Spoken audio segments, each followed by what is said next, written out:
Good afternoon and welcome to the new NBA. We have some lovely name badges over by the punch bowl, some chips and dip on the kitchen counter, and please don't mind that big empty wall over in the living room.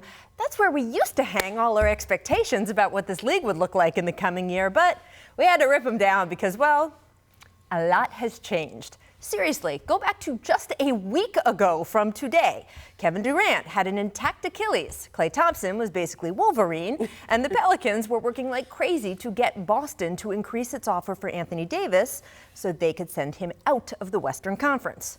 A week ago, the Warriors were still living up in the master bedroom, but they've been kicked out now. I believe there's a gentleman up there who is hanging dinosaur wallpaper. And that's not the only decor I would expect to be changing around here. Let's just say there's going to be a lot more purple and gold going up around the house now that, yep, over the weekend, it was the Lakers who finally snagged AD.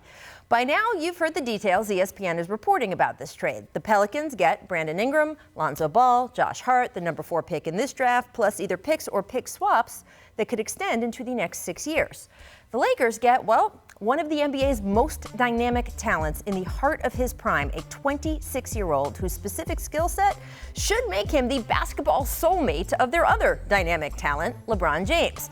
And we can argue about how high a price the Lakers paid here, but in the end, all of that is just noise. For one, we won't actually know what that price is until the years pass and we see what the Pelicans actually do with all these picks.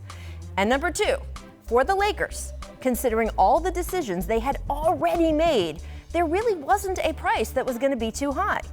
LeBron James is one of the best players in the history of the NBA, but he is also a diminishing asset because he is, well, a human, and we know how humans age. If you don't look to maximize him now, in the year he is turning 35, there's really no point to have even signed him.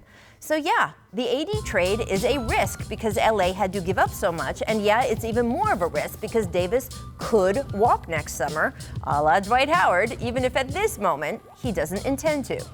But the truth is, the Lakers were already past the point of deciding whether to gamble or not. They'd already made that decision the minute LeBron put their uniform on, and arguably even a year or two before that when they started moving major pieces of their franchise around just to clear the room to get him.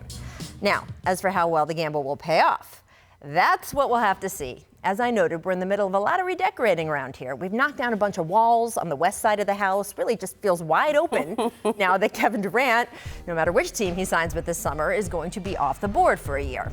Personally, I'd expect the Warriors to still be some sort of force, but without KD and without Klay for about 6 months, they're going to be a far less certain one. Will the Clippers also be grabbing some meaningful space around these parts? Well, that depends on Kawhi Leonard, who, of course, spent today in Toronto smoking a cigar as millions of people screamed his name.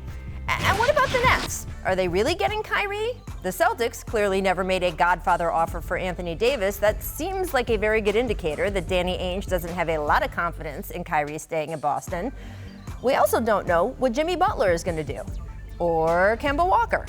And, oh right, Zion is coming, and David Griffin just gave him a whole bunch of new roommates to hang out with. There's also that Antetokounmpo guy who can cross the front lawn in just 3 steps. Bottom line, it already looks really different around the NBA, and that's only going to be more true over the next few weeks. Honestly, by the time the new season opens in October, you might not recognize the place. But don't worry, you'll love the punch.